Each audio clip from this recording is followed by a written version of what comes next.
was awarded that contract. Now, one basis for this indictment is the $1 million in bribes allegedly paid to Bautista to obtain and retain business with the company. Now, incumbent Comelec Chairman George Garcia, who himself is facing bribery accusations, welcomed this indictment, saying it's proof the poll body made the right call to drop Smartmatic as a service provider for the midterms next year. Camille Samonte with a big story. Former Comelec Chairman Andy Bautista has been formally charged in the U.S. A U.S. federal grand jury in Florida indicted him and 3 others for alleged bribery and money laundering in the purchase of vote counting machines for the 2016 Philippine elections. Bautista is facing 1 count of conspiracy to commit money laundering and 3 counts of international laundering of monetary instruments. The U.S. Justice Department said in a press release that Bautista was paid at least $1 million in bribes. The bribes were allegedly paid to obtain and retain election services for the 2016 Philippine elections. Now, the Justice Department did not explicitly name Smartmatic in its indictment, but one of the 3 others indicted, Roger Pinati Martinez, 49 years old, has been identified as a co-founder of the company and a resident of Florida. Bautista has since denied taking bribes from Smartmatic or any other company. In a post on X, he said, "I sense these charges were politically influenced by key Philippine officials." The voting machine company won the contract before, during, and after my tenure as chairman, a role I performed during the 2016 elections with zeal and competence in service of the Filipino people. Bautista also said he will fight for exoneration in court.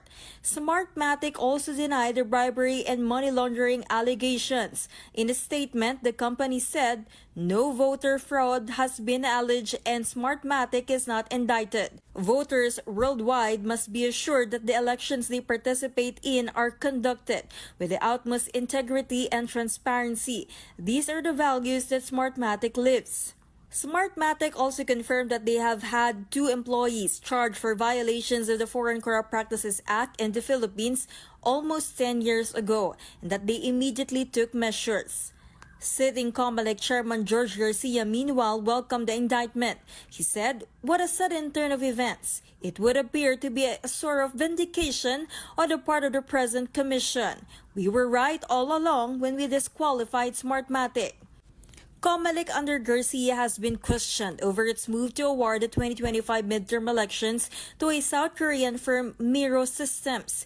Garcia himself is currently being accused of bribery and being linked by a House lawmaker to offshore bank accounts in the Cayman Islands, which allegedly received deposits from South Korean banks. The Philippine Justice Department, meanwhile, has yet to issue a comment on whether Bautista is in U.S. custody. For News 5, Camille Samonte, We Are One News. Well, Comelec Chair George Garcia confirmed on our sister program StoryCon that indeed they helped the U.S. Justice Department build up a case against former Chair Andy Bautista. Take a listen. Opo, tumulong po kami sa ating Philippine DOJ. Siya po ang kausap mismo directly at DOJ. At may mga pangalan po na mga pinatawag, mga pangalan ng mga opisyal namin na hiningan po ng deposition. Hiningan ng mga, tinanong po sila ng mga investigador at mga abogado ng US DOJ. Ang dami pong dokumento na hiningi po sa amin. Pero ang madami po talaga, ma'am, amin na dokumento ay nanggaling sa NBI natin. Sila po ang may talagang organized at very systematic na mga dokumento patungkol po doon sa kaso na na-file sa dati namin pong chairman. Mga 3 buwan pa lamang ako na a-appoint noong 2022, mga bandang November or December, ay may sulat na po sila sa akin. As for his own case, wherein he himself is being accused of bribery by Sagip Party List Representative Rodante Marcoleta, Garcia says it's a demolition job. 2 weeks ago, Marcoleta had presented bank transfer receipts linking Garcia to 2 offshore bank accounts in the Cayman Islands that had supposedly received money from South Korea. The insinuation is that Miro Systems, a South Korean firm, had been bribing Comelec officials. In total, according to Marcoleta, these offshore accounts got over 1 billion pesos worth of deposits. Garcia says he's never even stepped foot in the U.S., so how could he have opened bank accounts there? Una, ako po'y hindi pa nakakapunta, nakakatuntong kahit tuko ng daliri ng paa ko nakakatapak sa United States, sa Amerika. Wala pa po ako napupunta ang teritoryo o estado ng Amerika. Kahit po sa Cayman, hindi pa po ako nakakapunta. Hindi ko nga po alam kung saan yung Cayman na yan. So, ang sabi po ng dalawang bangko, lalo na sa Cayman, para makapagbukas ka ng account sa kanila, kinakailangan ikaw ay personally present. So paano po ako nakapagbukas kung hindi pa ako nakakapunta doon sa mga bangko, sa mga bansang yun? Lalo na po sa Amerika. Napakahigpit ang Amerika sa kanilang banking laws at dahil sa kanilang karanasan noong 9/11, kaya meron silang Patriot Act na tinatawag. Garcia is now threatening to file an ethics complaint against Marcoleta. When asked about the gentleman's very public spat, Senator Amy Marcos had this to say. Huwag na tayong magbatuhan ng kung ano-ano, mas maigi magpakita ng ebidensya. May katunayan, edi kung may katibayan tayo, pakita na, ilabas na natin sa lalong madaling panahon. At ang pinakamahirap, itong nangyayari sa ating mga halala na hindi tiwala, walang kumpiyansa yung tao, mas matindi yung problemang yan. Sabi nga sa Pilipinas daw, dalawang uri lang ang kandidato, yung nananalo at yung nadadaya. Wala raw kailanman natatalo. Huwag naman ganon. Dapat maniwala pa rin tayo sa ating boto, the sacred right to vote. Now in other news, in just 3 days, a special group over at the lower house starts investigating the Duterte administration's war on drugs. What will that unearth? Well, House leaders pressured a police officer into testifying against him before the ICC. Brian Basa with the story. Beginning August 15th, the House of Representatives will kick off an investigation into illegal drugs, offshore gaming operations, and the supposed quota and reward system within the PNP during the drug war. Tackling these controversial issues is a group that calls themselves the Quad Committee, composed of the House panels on dangerous drugs, public order and safety, public accounts, and human rights. According to Dangerous Drugs Committee Chairman Ace Barbers, there are retired and active uniformed personnel who have already expressed intent to come forward to testify on extrajudicial killings under former President Rodrigo Duterte. The Quad Committee says it will also offer executive or closed-door sessions should witnesses request it. Welcome na welcome po yan at yan po ay tatanggapin natin. Ngunit, wala po sanang kapalit na hihingiin. Dahil hindi po natin ito tolerate yung may mga kapalit, no? Ito po ay gawin natin para sa bayan, hindi po ito para sa kung kanino man. Meantime, Barbers is calling Senator Bato de la Rosa a marites, meaning a gossip. The former PNP chief earlier claimed that House leaders are trying to convince other ex-PNP officials implicated in the ICC's drug war probe to turn against him and ex-President Duterte. Senator Bato identified them as Congressman Elizalde Co, National Intelligence Coordinating Agency Director General Ricardo de Leon, and House Speaker Martin Romualdez. Congressman Co confirmed that some months ago, he saw former CIDG Chief Major General Romeo Karamat at the townhouse of Romualdez. Karamat supposedly vowed to tell everything he knows about EJ case if he gets the top PNP post. But the speaker apparently flatly rejected this. Romualdez supposedly explained that he is not in a position to endorse appointments and that such a decision is up to President Marcos. Cos said there was never any mention of testifying against anyone before the ICC. The lawmaker added he has never met former PNP Chief Oscar Albayalde, NAPOLCOM Commissioner Edilberto Leonardo, and former PNP Chief for Intelligence Eleazar Mata. These three, Karamat and Senator De La Rosa, have been tagged as suspects by the ICC, according to former Senator Sonny Trillanes. NICA Director General Ricardo de Leon seconded Congressman Co's statements and added that Karamat even offered incriminating information on the Duterte administration's drug war. That included hit lists plus weekly quotas and reward for policemen involved in Tokhang operations. For News 5, I'm Brian Basa, and we are One News.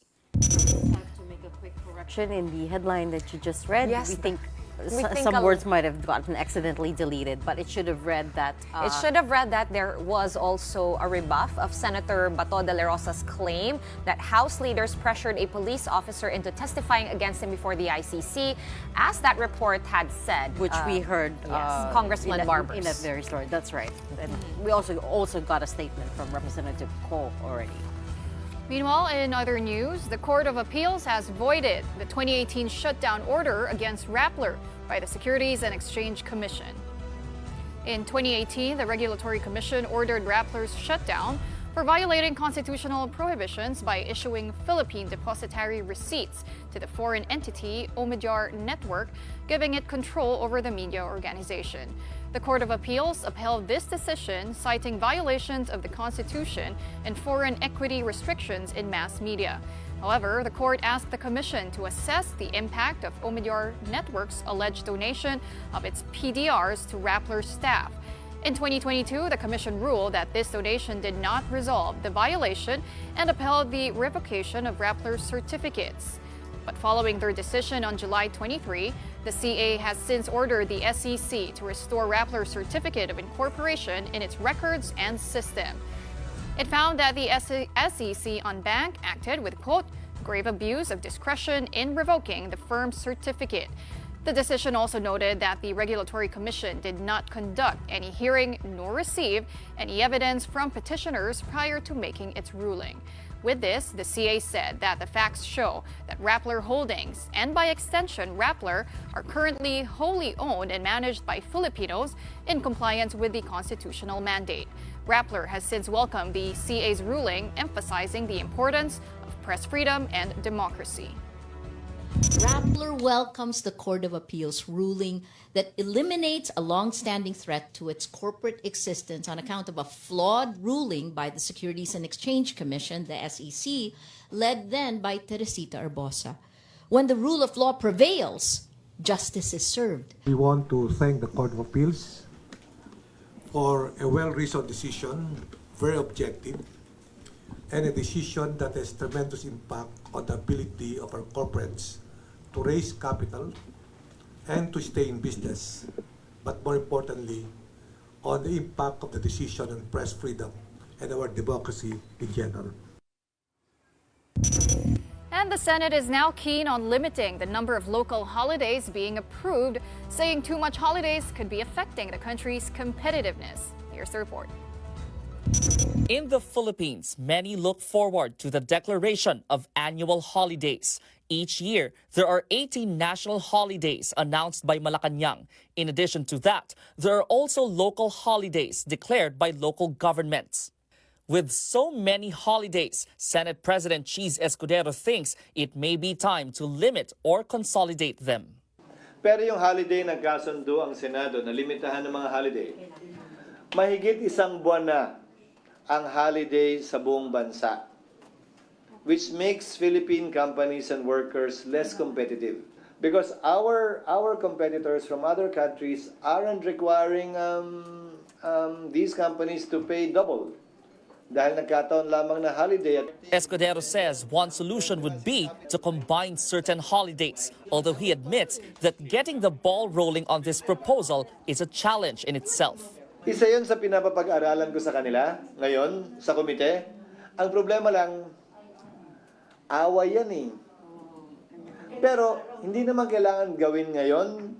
Simulan lang natin yung proseso. Hayaan mo mag-percolate siya, mapagpasan. True enough, workers and employers groups are split. Maraming mga workers natin, no work, no pay. Maraming no work, no pay. Walang kita yun. Tapos, ang dami na nating holiday sa Pilipinas. Mga investors, hindi lang naman yun, nataturn off na hindi na maintindihan bakit ang Pilipinas kahit hindi nagdidikte na holidays. The Trade Union Congress of the Philippines, or TUCP, says it would only demoralize workers. Meron tayong tinatawag na holiday economy. Ito yung nakikita nating pampasigla dun sa ating ekonomiya. At ngayon din yung ating mga manggagawa, ito yung mga benepisyong nararapat at nakuha na nila, ba't po natin babawin? Labor Secretary Benny Laguesma says the proposal needs to strike a balance. Meron siyang plus-minus. Lagi namin sinasabi Sa mga bibigyan nyo ng tamang schedule ang mga manggagawa para ma-avail nila yung kanilang bakasyon, because that is also part of addressing work-life quality, no?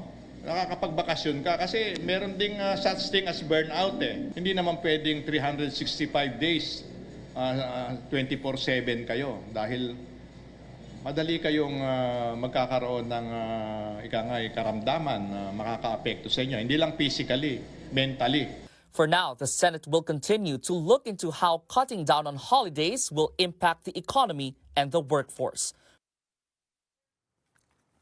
It's one of those issues that divides people, right? On the one hand, employees are happy, right? More holidays, especially if it's a long weekend. On the other hand, it does cost businesses. So Business disruptions, and then if you want to still continue, you have to pay extra. So it kind of messes with the costs, I think. And that's when you know, all the other issues around rising wages, around the cost of doing business, around, you know, the lower GDP print.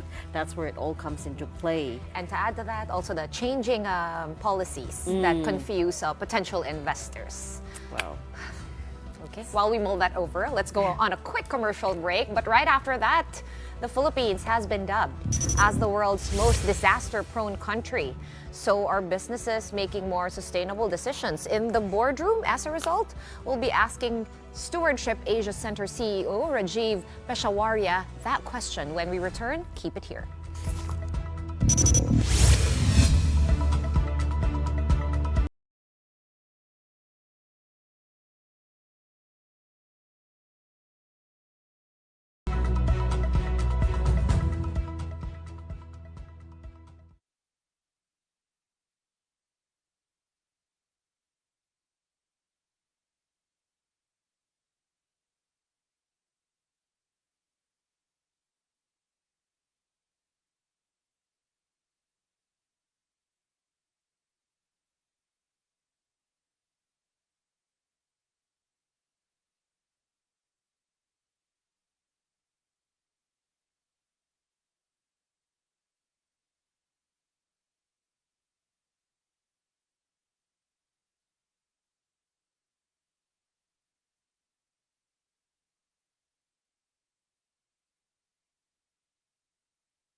Welcome back. You are watching the big story here on One News.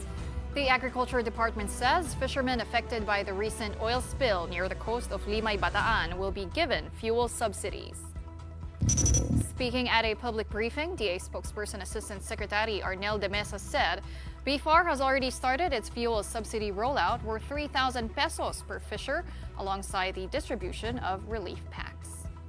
Inutos na, of course, ng ating Pangulo at ni Secretary Chu Laurel yung pamamahagi ng relief assistance sa mga mangingisda. Ganon din yung tinatawag natin na fuel subsidy na nagkakahalaga ng 3,000 pesos. Ngayong taon ay may inilaan na 500 million para sa mga mangingisda under this fuel assistance at another 500 million doon sa ibang nagmamayari ng makinarya. Ito yung para lamang sa mangingisda na 500 million at dinidistribute na ito. At pinag-aaralan pa rin ngayon yung paggamit din ng Quick Response Fund.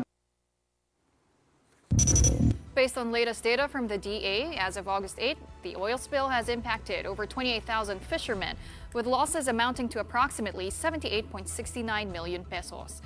The DA has already reported the implementation of fishing bans in 16 areas amid the effects of the oil spill. The agency also reminds the public that shellfish harvesting is still prohibited in areas affected by the oil spill in Bataan, including parts of Calabarzon. Hanggat maaari doon sa mga lugar na nabanggit dito sa NCR, Bataan at saka dito sa bandang Cavite, Calabarzon area, pinagbabawal talaga yung paghuli at saka pagkain na mga shellfish kagaya ng tahong, talaba, yung mga crabs natin. Bagamat yung karamihan na isda na naglaland dito sa Navotas, galing ito sa Lucena, galing dito sa Visayas at ligtas kainin. At itong BIFAR natin, regular silang nagko-conduct ng sensory evaluation para masigurado na yung mga bumabagsak na isda dito sa mga pantalan ay talagang walang petrochemicals. Well, Giving a fuel subsidy to fishermen who actually can't take their boats out to fish because of an oil spill. So it's so ironic that the very thing that's preventing them from That's a good fishing. point. I suspect it's maybe the money was Already actually allocated earlier in the year before this oil spill even happened. That's just me Yes. guessing, by I'm the also, way. I agree with you. It's because of the rising fuel prices. However, the government official, though, did mention a quick response fund. I think that's the one that they should work on deploying and distributing ASAP. And they were talking about relief packs as well. Maybe that's also concurrently happening. But you're right. You know, fuel subsidies. I'm sure the fishermen would appreciate any kind Anything. of help, though. That's true. It's just the timing is a bit odd to say that we're giving you fuel subsidies when they can't Fish because literally of fuel in the water. because of the oil in the water. In any case, well, evidenced by that, according to the World Risk Index 2023, the Philippines is the most disaster-prone country globally. So this should highlight the urgent need for businesses in the Philippines to prioritize sustainability, right? And yet, a new study by the Stewardship Asia Center based in Singapore found that in the private sector, only about 25% prioritize sustainability in boardroom discussions. And that's despite growing regulatory pressure and societal expectations. In that study titled Global Sustainable Competitiveness Report, the Philippines ranked 90th out of 180 countries. Let's try to break this study down further. We have with us tonight Stewardship Asia Center CEO Rajiv Peshawariya. He joins us live from Singapore. Good evening, Rajiv. Welcome to The Big Story. Thank you. You know what I realized? We booked you on National Day, on Singapore's National Day. So I apologize for that if you had to cut short your celebrations to talk to us. That's all right. That's perfect. It's a pleasure to be here. I promise you it was not intentional. So let's start with the headline figure. 90th out of 180 countries is where the Philippines ranks in your global sustainable competitiveness report. That's pretty low on the totem pole. Put that into context for us. What are the challenges there? I mean, when it comes to sustainability, there are challenges not just in the Philippines, but all over the world. My short answer to what the problem is, why is there not enough action, corporate action? Because you see, we have to talk about corporate action because 69 of the top 100 global economies are companies, not countries. So businesses have to take ownership. And it's not just in the Philippines, all over the world. Everybody talks about sustainability, but actual action is nowhere near the talk or the decimal. And by your research, why is that? Is it what are the barriers that's hindering boards from translating some of these intentions into real tangible actions? So when we asked that question to the directors that we interviewed and we surveyed across Asia Pacific, the most common answer was that I don't know. I don't have enough information. I don't have enough knowledge about the issues and the solutions. Personally, I don't agree with that. I think in today's day of connectivity, where any kind of information is available to our at our fingertips, the excuse that I don't know if that's really valid, because all the information that you need is available for free. You just have to go look for it. But that is the refrain that we hear, not just in Asia, but everywhere else, that I don't know. I think the real issue is we are trying to solve a leadership problem with incentives, regulation, and money. So yeah, regulations are needed, incentives are needed, cheaper capital is needed, but above all, the companies that are really making a positive impact on the environment and society, companies that are doing well by doing good, they're not doing it because of regulation. They're not doing it because of incentives, nor of cheap capital. They're doing it because they want to, because of a different leadership intent. They see themselves as steward leaders, stewards of planet Earth and humanity, and they take it upon themselves to make money by addressing today's most existential challenges. So that's where we need to bring more awareness on, that there are ways to make money by addressing these very existential challenges that are threatening humanity today. Well, some people, Rajiv, would say, some business leaders would say, if it reflects in cost efficiencies, then they're all for it, right? But what would really make a CEO or a leader actually change his mind and just say, you know what, I'm just going to do this for the heck of it, for the environment, for the future, without any monetary compensation? We can't, so to speak, convert people from, set ways of thinking. Is there some sort of suggestion on how to tweak this mindset? There is this misconception that addressing environmental and social challenges actually takes away from profitability and growth. It's a huge misconception. If you look at the history of wealth creation, ultra amounts of wealth were created when entrepreneurs were able to put their finger on the biggest pain points of society at a given point of time and find profitable solutions. So whether it was electricity, whether it was transportation, whether it was anything, you name it, steel, oil, there was a big pain point in society. Entrepreneurs found a profitable solution and they make huge amounts of money. Today's biggest pain points are climate change, socioeconomic inequality, and cyber and technology vulnerability. Anybody that puts their finger on that and finds profitable solutions is going to make money, because consumers and customers are demanding that kind of product. I'll give you just one example. There's a company in Germany that is looking at how cement is made, and not only are they reducing the cement emission, the carbon emissions from cement production by 50%, the product is going to be stronger and cheaper. So that's just one example. What we need here is innovation to build tomorrow's products cheaper, better, faster. And that requires leadership. That's an interesting product. So your message being sustainability is profitable. Of course, sustainability is profitable. There is a lot of innovation going on, because you see, forget about sustainability for a business. You're in business, you want to make money. How do you make money? By giving your customers and consumers products that they want, services that they want.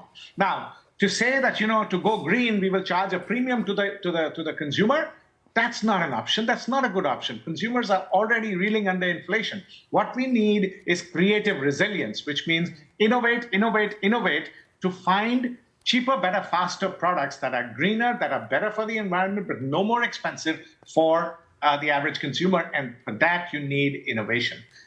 You need to take a long-term view that in the long run, this is what my consumers want. And if I'm early to the market to give them what the consumer wants, our company is going to do well. We've got research now spanning 500 companies that say, if you believe in steward leadership, if you believe in kind of values that I'm talking about, these companies live for hundreds of years. They profitably grow for hundreds of years.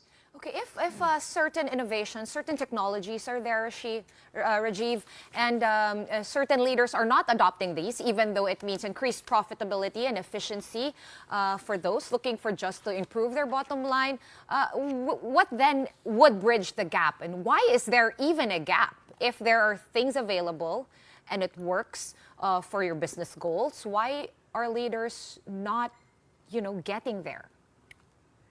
Because the majority of leaders are not forward-looking. You see, the average lifespan of a company these days is only 18 years, and then yet there are companies that live for hundreds of years, right?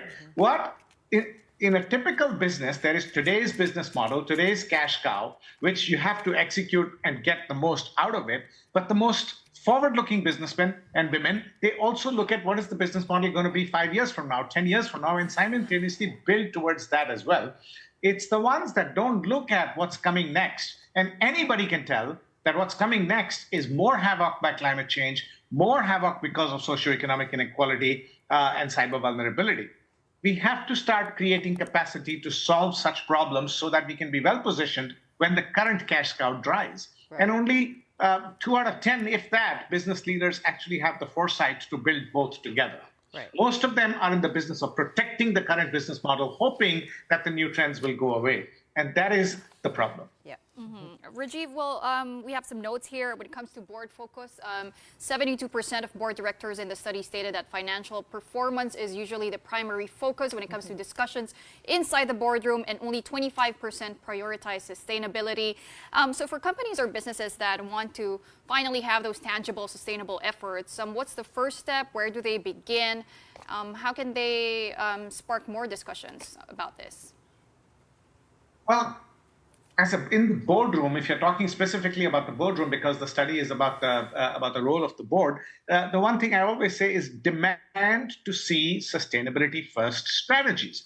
Actually, most people are focused on in sustainability box checking and regulation. So what's our net zero strategy? What are we going to do with that? Are we meeting with all the regulators' demands on that? Yes, you have to do that. But demand to see sustainability first strategies, both environmental or social. Pick one or two of the Sustainable Development Goals of the United Nations that are closest to your business model and build profitable strategies, profitable solutions for those. The one thing I would say is don't try to address all 17. Go for the one or two that are closest to your business model, come up with profitable solutions to those, and go for it, because it's clear.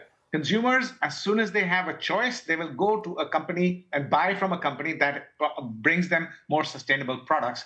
If there's no choice, it's a different matter. And if you are a monopoly, it's a matter of time before that's going to be broken in free markets. Right. And then, Rajiv, finally, there's an interesting chart in your report mapping out the sustainability drivers for each country. For the Philippines, it's number 1, the regulator, and number 2, customers. I believe we have that chart, if you could just flash it. And that's interesting to me because it differs in other countries. So Philippines, it's the same as Singapore, again, driven by regulators and then customers. For the others, it's more push from society or the community. Taking a look at Vietnam, for instance, and Indonesia, regulator only comes second. Talk us through that. Where is the difference coming from? And what does that mean that customers are pushing for more, demanding more sustainability from corporations and brands? You know, it differs a little bit, but not a whole lot from around the world and Asia.